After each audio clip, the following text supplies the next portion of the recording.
Ladies and gentlemen, how are we doing today? This is day 17 of Live in Grace, Walk in Love by Bob Goff.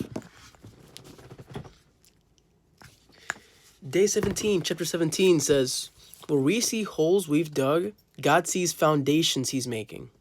Proverbs chapter 28, verse 13 says, whoever conceals their sins does not prosper, but the one who confesses and renounces them finds mercy. Up in British Columbia, I like to dig holes in the ground for different projects. There are excavators and tractors, drilling rigs, and I like to put them all to good use. It's a paradise for a guy who likes to make things happen.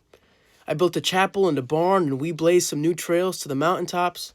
We built a bridge to cross a ravine I couldn't quite jump. More than anything, though, I enjoy the surprised look on Sweet Maria's face when she finds out what I've been up to with all the diggers, tractors, and dynamite. For my latest project, I got a little wild with the dynamite, blew a big hole in the ground, and filled it with water. Once the new lake was done, I took Maria to have a look. I wanted to give her the naming rights. When we were getting close, I asked her, so what are we going to name the lake I'm taking you to? She answered, what lake? Now, we have a lake named What Lake? That'll be fun to explain to the grandkids.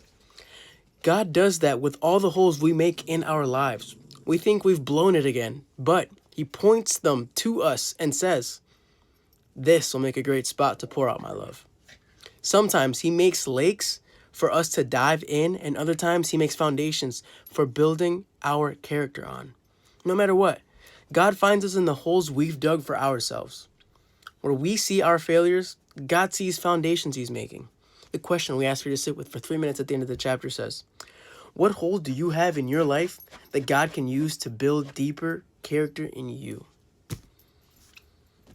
That's your answer, not mine. Keep it to yourself. God bless. Take care.